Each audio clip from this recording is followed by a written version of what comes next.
Welcome back to our continuing SOAPA video series. I'm here today with Arabella Hallawell, Senior Director of Product Marketing for Arbor Networks. Welcome. Thanks, John, for having me. Great to have you here. So we tend to think of SOAPA and in relation to advanced persistent threats, targeted threats, cybercrime, that kind of stuff. But I'd be remiss if I didn't ask you, as one of the leading DDoS providers, to give us an update on what's going on in the world of DDoS these days. Yeah, sure, John, and thanks for asking. So we've really seen that DDoS has changed. We call it the stakes have changed, and many organizations, unfortunately, haven't been updated with the changing risk profile of DDoS attacks. But basically, DDoS attacks are becoming much bigger. We've seen huge attacks. Many of you are probably familiar with attacks like Dyn, which took down basically the internet on the East Coast in the US for several hours. But basically we've seen much larger attacks, much more frequent attacks, and as we'll probably talk about during this conversation, many more complex types of DDoS attacks, not just these big volume tsunami waves, but also more stealth-like, application-like attacks, which many organizations just aren't prepared to defend against. Yeah, and one thing with SOAPA is, as I said, it's security operations, it's looking at anomalies on the network. Are companies starting to merge those two areas? So I've got my security operations center looking at day-to-day activity, but I've also got my DDoS prevention people. Yeah, that's a really great question. If we were having this conversation about 5 years ago, for many large enterprises, DDoS mitigation prevention was often the domain of the network operations group or those running key online applications or services.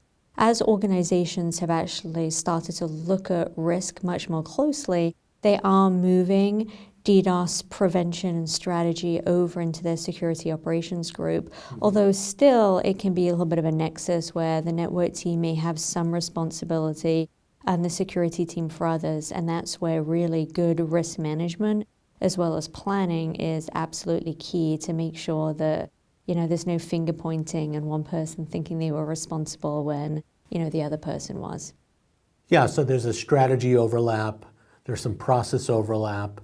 I mean, if your systems are down, they're down, whether it's a targeted attack or a DDoS attack. So it makes sense that there would be overlap there.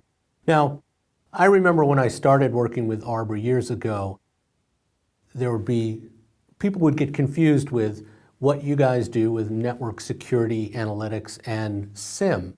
Are you still seeing that kind of confusion, or do people really understand that there's SIEM for log management and for correlation of events, and then there's network security analytics, which is a different purpose?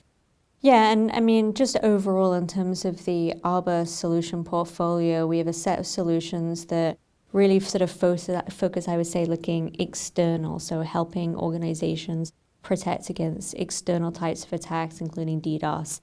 And then we have a newer set of solutions, including Spectrum, that really help organizations look inward at their internal network traffic from a threat analytics perspective. And so to your point, network threat analytics is very different from SIEM.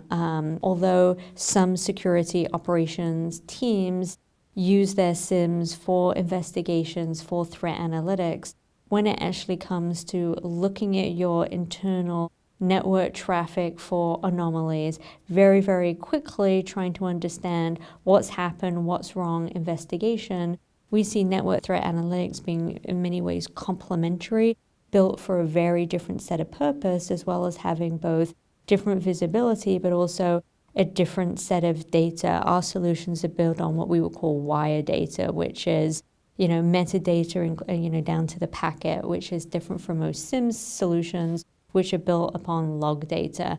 And it's really the wire data that helps you not just see what happened now, but go back into the past and put together the whole puzzle of, is this some type of anomaly that I need to be worried about?